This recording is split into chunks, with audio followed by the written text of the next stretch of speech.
Welcome back, this is David, and these are some random coffee stains I'm going to try to draw on and find some images in. It's been a while. I apologize for that. Life gets in the way, especially when you're trying to survive. But anyway, let's continue on with the stains.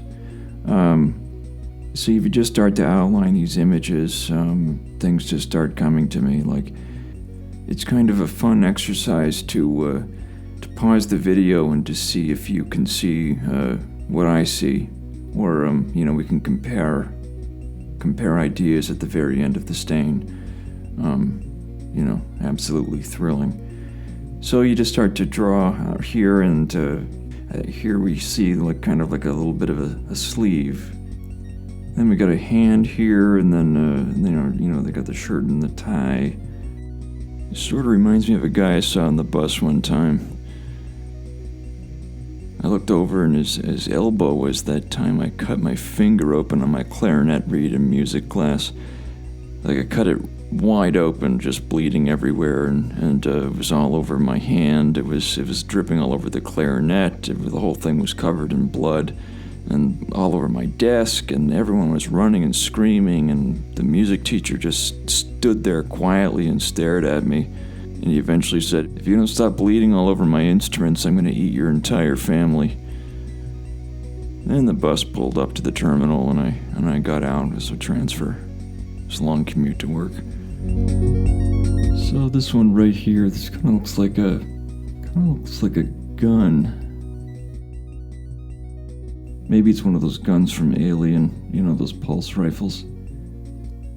Aliens, yeah, the sequel, the James Cameron sequel, with the pulse rifles, and I always wanted one when I was a kid, except it wasn't really to play with other kids. It was more so I can attach a finger to it, because I had obsessive compulsive disorder, and I needed to tap a fence post like 800 times before I went inside.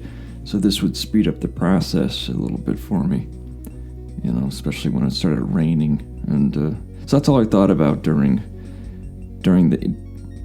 Aliens was how much drier I could be if I had one of those.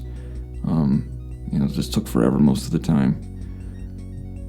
Yeah, got some wire there, some grass.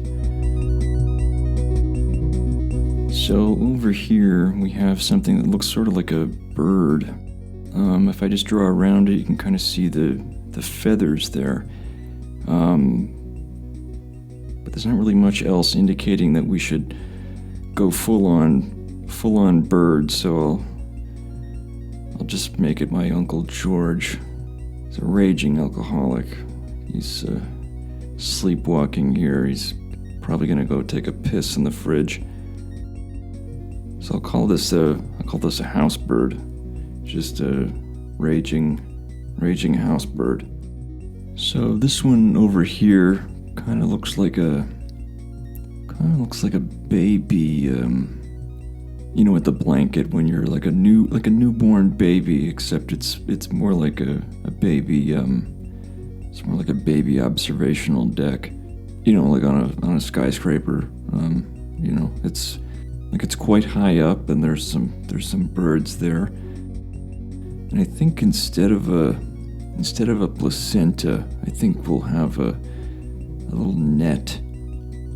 That's basically what an observational deck placenta is a net. Just for those people on their smoke break, just that don't really plan on returning to work. But yeah, babies are fun. Anyway, let's move on to this one. This one kind of reminds me of, it's a toughie.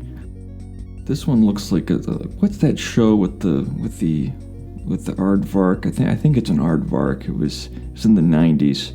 His name was like Wilma or something, or Charles Anton. No.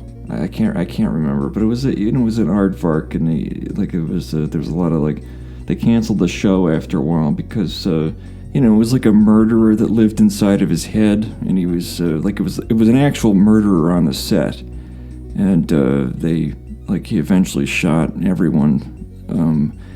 And he sort of lived in his ear, but then the rest of his body was in his face, and then he pointed the gun out of his mouth, and everyone thought that was his. I remember everyone was laughing at the way he sounded, and it was just every time he spoke, it was the shotgun noise, like he wasn't actually speaking at all, and it was. But little did people know, like that was an actual shotgun noise. Arthur. It was called Arthur. That's what it was called. Yeah. My memory is crap these days. So let's go on over here. So this one right here, this kind of looks like a butterfly or something. Do you see that? It's sort of this.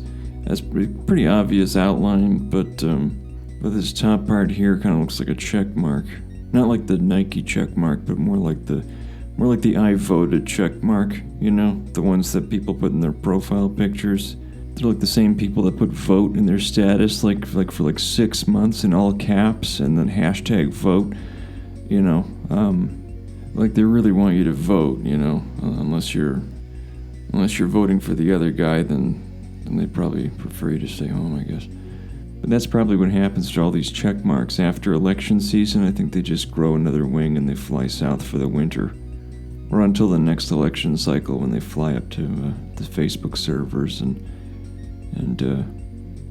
then they're ready for another round of making me not want to have an afterbirth outside my window. So this last one here, this kind of looks like the revival of Arthur. Do you remember when they tried to revive him, like in the early 2000s, or was it like 2010 or something like that? They tried to, like the creator really wanted him back in the public eye, so he had a lot of meetings and things, and because he really wanted this character back, especially like the murders were a long time ago, so he just thought, like, what if we just put him back in other shows, like sort of as a guest star, but even a little bit less, like more like guest dentures, like if it was just in the actor's mouth or something like that, like the occasional time. And if they smiled too big, or if they showed any amount of gum or something, there would be Arthur. So that's everything today. Thanks very much for tuning in. It was very nostalgic for me today. Just going down memory lane here with all these things. A lot to unpack. But yeah, thanks for tuning in and being a part of the audience. And I want to thank everyone for sticking with me all these years as well. It's been quite a road. So I'm going to make one of these every Thursday. So just tune in. Every Thursday we'll have another stain. Thanks very much for tuning in, and see you next week.